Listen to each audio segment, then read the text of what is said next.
अचानक से भाई मेरी माँ का कॉल आया, हमेशा आता है उनका वीडियो कॉल आता है। और तो अभी हम 50 साल पुराना गाना ही लगाएंगे, लेकिन कुलदीप जी की चॉइस का लगाएंगे।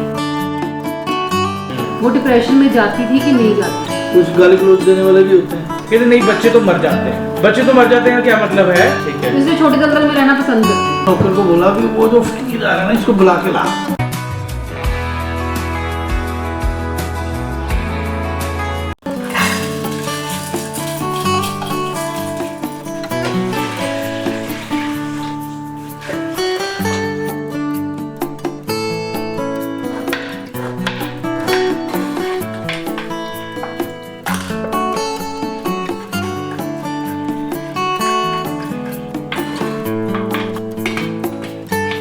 Hello everyone, welcome back to another beautiful vlog which is Karwa Chauth 2025 vlog.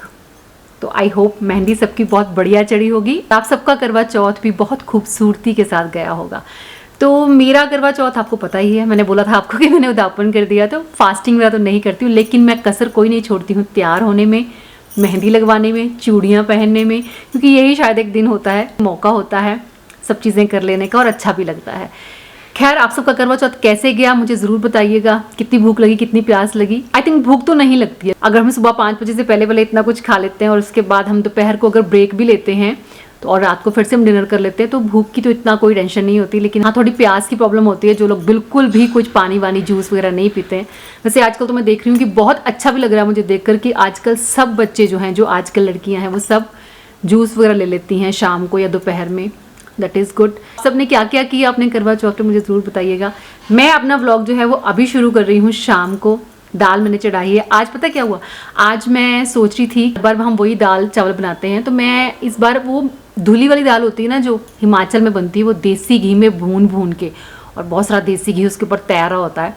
But मुझे था कि थोड़ा टेस्ट करेंगे, थोड़ी सी बनाऊंगी लेकिन वही बनाऊंगी, और साथ में जो पनीर की सब्ज़ी मैं बना रही हूँ साथ में वो बना लूँगी। अचानक से भाई मेरी माँ का कॉल आया, हमेशा आता है उनका वीडियो कॉल आता है, और सबको देखते हैं कि मेरी बेटियाँ, मेरी बहुएँ कैसे तैयार हुई हैं और कैसी लग रही हैं। फिर वो मुझे पूछने लगे कि तू क्या बना रही है आज। तो फिर मैंने बोला कि ऐसे ऐसे करके मैं सोच रही हूँ कि जो धुली उड़द की दाल होती है जो हम हिमाचल में बनाते हैं, हम हिमाचल जाते हैं और वहाँ पे कोई प्रोग्राम वगैरह हो, का ट्रेडिशन है वहाँ का, तो वहाँ पे वो दाल होती है, तो वहाँ पे ही खाई है मैंने और कहीं खाई नहीं। तो आज मेरा मन था उसको बनाने का, लेकिन फिर मेरे माता जी ने कहा कि नहीं बेटा, करवा चौथ के दिन हमेशा साबुत दाल ही बनाते हैं, क्योंकि करवा चौथ पे एक ट्रेडिशन है कि साबुत दाल ही बनती है, धुली दाल या फिर छिलके वाली दाल नहीं बनाते हैं। तो चलो, उसमें कोई लॉजिक नज़र आए ना आए वो अलग बात है, लेकिन हाँ ठीक है कि माँ ने कहा है, का मन रखने के लिए ही सही। चलो फिर से वही दाल बना लेते हैं। देसी घी वाली धुली उड़द की दाल की रेसिपी मैं आपके साथ फिर किसी व्लॉग में शेयर करूंगी। चलिए फिर फटाफट से खाना बना लेते हैं, बाकी की बातें फिर हम बाद में करेंगे। आई थिंक मैंने आपको शुरू में ही काफ़ी ज़्यादा बोर कर दिया है, मुझे लगा मैं आपसे थोड़ा सा इंटरेक्ट कर लेती हूँ, उसके बाद काम करती हूँ। अलग अलग हम जितनी मर्जी रेसिपीज़ ट्राई कर लें, लेकिन एक्चुअल जो स्वाद है वो अपनी दाल और वो पनीर की सब्ज़ी में ही आता है। तो होममेड पनीर, इसको बस मैंने क्यूब्स में काट लेना है। हल्का से इसको हम मैरिनेट करेंगे ऑलिव ऑयल के साथ। तो ऑलिव ऑयल, साथ में कुछ मसाले डाल देंगे, हल्दी वगैरह, अमचूर powder, chaat masala, red chilli powder, कुछ मैंने इसमें गरम मसाला भी ऐड किया है, नमक वगैरह डाल के इसको अच्छे से पनीर के साथ कोट कर देना है। अच्छा, अब इसको फ्राई भी कर सकते हैं या शैलो फ्राई भी कर सकते हैं, तवे पे हल्का हल्का ऑयल लगा के सेक भी सकते हैं, या फिर इसको एयर फ्राई भी कर सकते हैं। तो मैं एयर फ्रायर ही कर रही हूँ। 8 मिनट के लिए 185 डिग्री पे मैंने इसको लगा दिया था।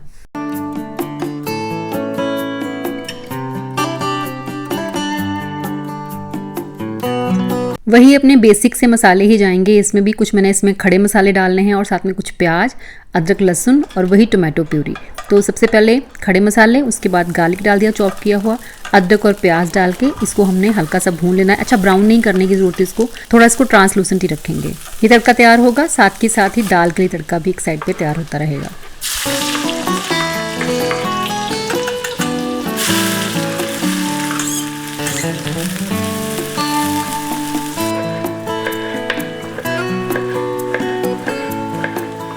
पनीर के लिए जो प्याज वगैरह भून के रखा, उसको हल्का ठंडा कर लिया, उसके बाद इसको हमने ग्राइंड करके, थोड़ा सा पानी डाल के मैंने ग्राइंड किया है इसको, तो इसकी प्यूरे बन जाएगा।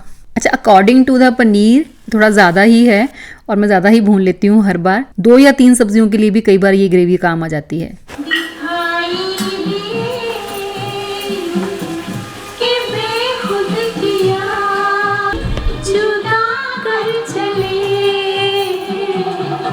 दिखाई दिए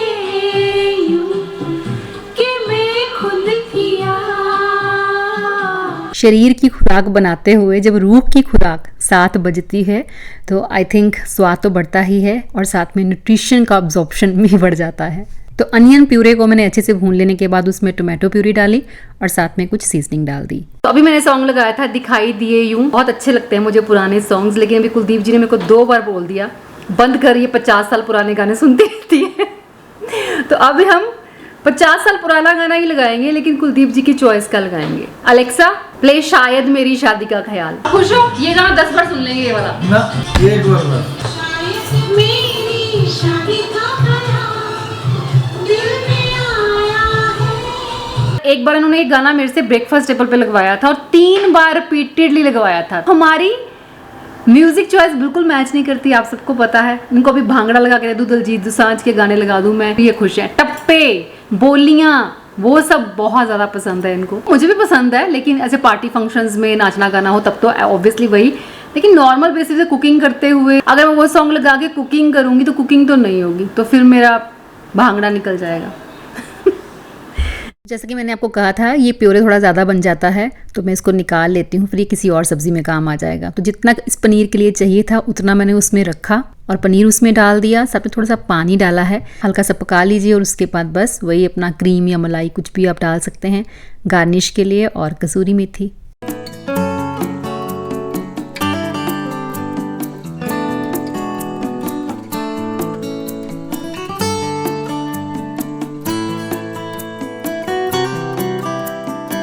अब डिनर टेबल पे तो खाना खाने के लिए हम 3 ही लोग हैं। मम्मा हिमाचल गए हुए हैं, वहाँ कोई शादी है, वो अटेंड करके ही अब आएंगे। और जैस्मिन अभी रेडी हो रही है अपनी जॉब पे जाने के लिए, उसका टिफिन मैंने बना के रख दिया है अलग से। मेरे करवा चौथ ब्लॉग में हो सकता है कि अब आपको वो सब चीज़ें देखने को ना मिले, मतलब जो भी रिचुअल्स होते हैं करवा चौथ को लेकर वो अब ना देखने को मिले, लेकिन रिश्तों की गर्माहट मेरे व्लॉग्स में आपको हमेशा देखने को मिलती रहेगी। देखो कोई भी जनरेशन जो है वो परफेक्ट नहीं होती है, और ये भी सच है कि एक जनरेशन को हमेशा दूसरी जनरेशन में कमियां ही नजर आती हैं। डाइनिंग टेबल पे ना कोई कॉन्वर्सेशन जो है शुरू हो जाती है, और अभी जॉइंट फैमिली और न्यूक्लियर फैमिली को लेकर हमारी बात चल रही थी कि टाइम इतना फास्टली चेंज हो रहा है, और आज जिस दौर में हम हैं वहाँ पे हम एक छोटे से बच्चे को भी, जिसको शायद ज़िंदगी की समझ भी नहीं है, उसको भी हम फ्रीडम देने की बात करते हैं।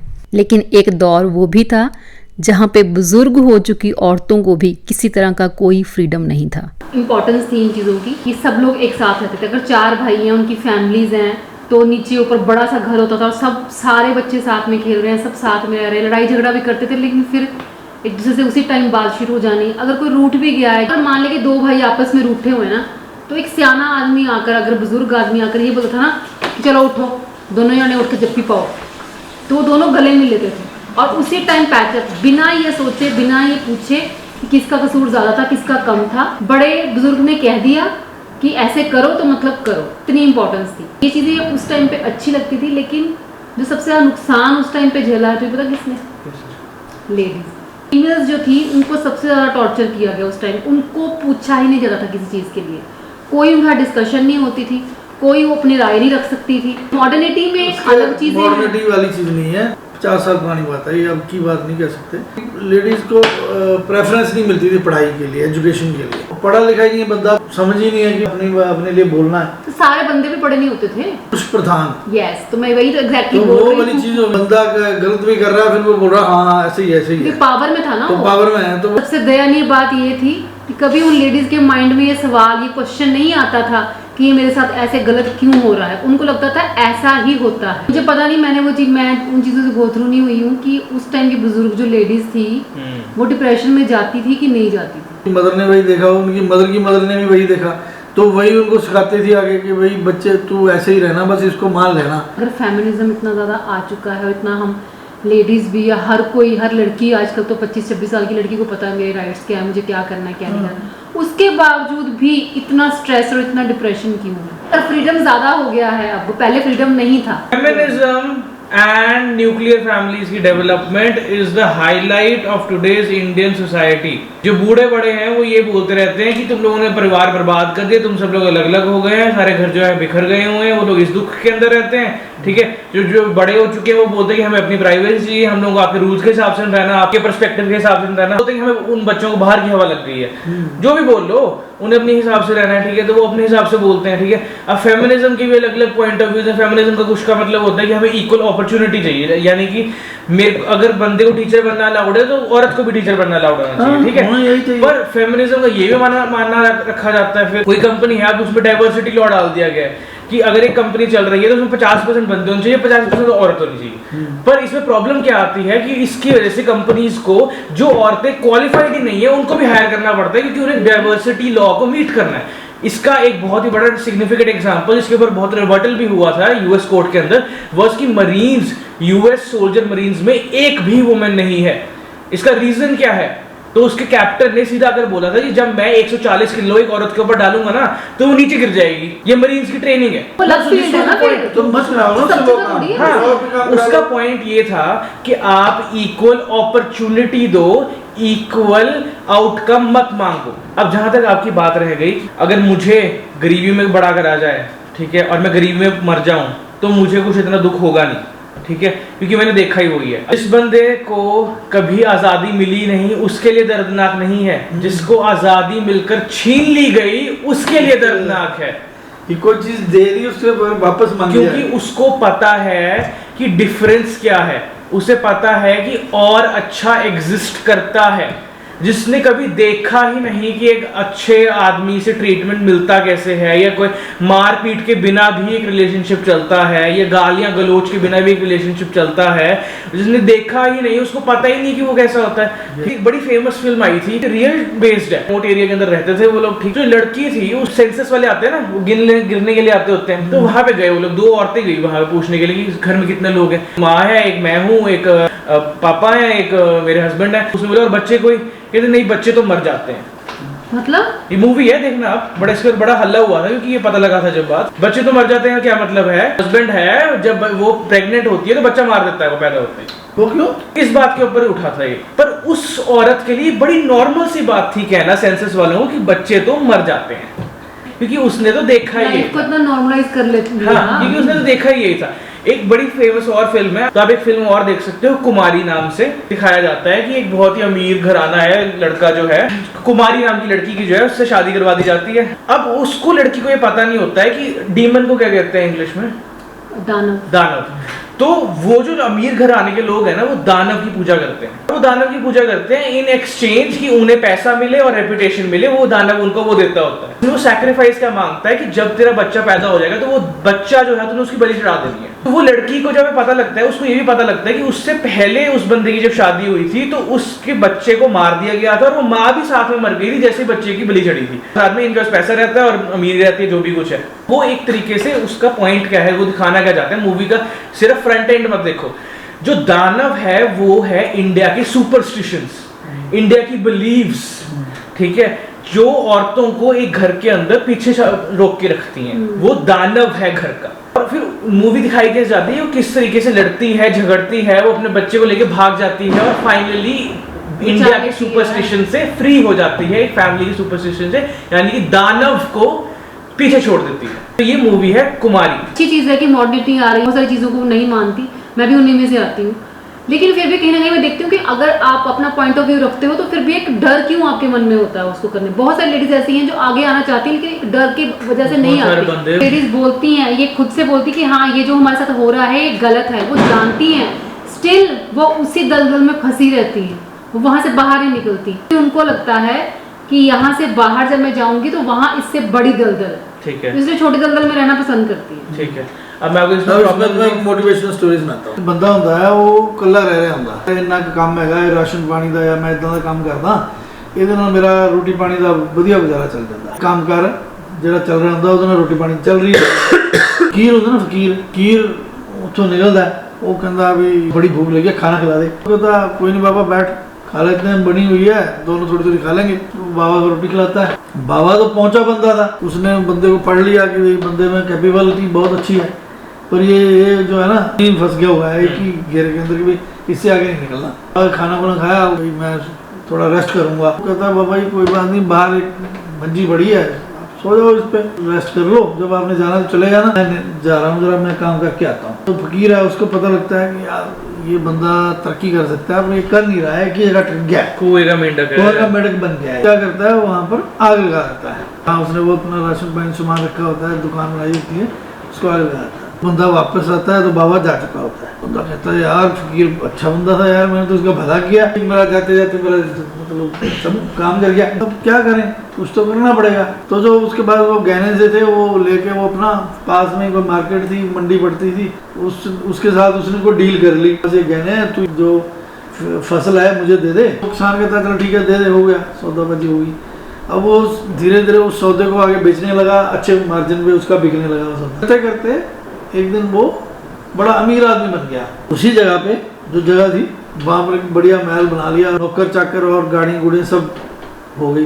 वो फकीर फिर उधर से निकला, नौकर को बोला भी वो जो फकीर आ रहा है ना इसको बुला के ला। उसने फकीर को गुस्से में से बोला, बाबा आपको याद है 10 साल पहले आप इधर से निकले थे और मैंने आपको खाना भी खिलाया, आपने मेरी झोपड़ी जलाई तो आपने मेरे को बर्बाद कर दिया था। फकीर तो फकीर है, उसने उसको शांत किया, शांत हो जा। वो नॉर्मल हो गया, शांत हो गया। तो उसने कहने लगा कि मैं अगर तेरी झोपड़ी नहीं जलाता ना तो आज तो अमीर नहीं बनता। तो आज इसलिए अमीर बना कि तुझे मैंने वो रास्ता दिखाया, नहीं तो तू यहीं बैठ के यही काम करता रहता जो तू कर रहा था। जरूरी नहीं होता कि आपको ऐसा लगे कि नहीं यार ये गलत हो गया तो इसका मतलब बड़ा गलत हो गया, शायद इस गलत के आगे कुछ अच्छा है इसलिए ये गलत हुआ है। तो हौसला देने के लिए भी अच्छी है, मोटिवेट करने के लिए अच्छी। इसका मैं एक और पर्सपेक्टिव बना सकता हूँ, वो क्या पता वो खुश था अपने उस जिंदगी के अंदर, तुमने उसका घर जला दिया ऐसे ही, उसको वो तो रह रहा था जैसे वो रह रहा था।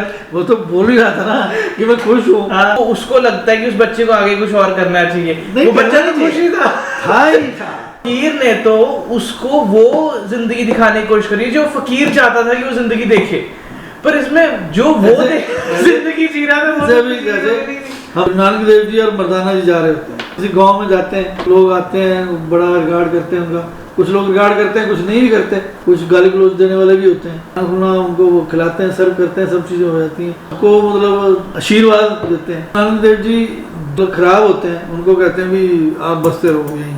तो बहुत बढ़िया बंदे होते हैं, उनको तो उजड़ जा, उजड़ जाओ। गुरु तो गुरु है, उन्होंने तो जो आशीर्वाद दिया उसका अर्थ सबको समझ में नहीं आता। मर्दाना जी ने जब वो थोड़ा आगे चले गए, गांव से बाहर निकल गए, तो मर्दाने को अंदर से हो रही थी यार ये क्या बोला।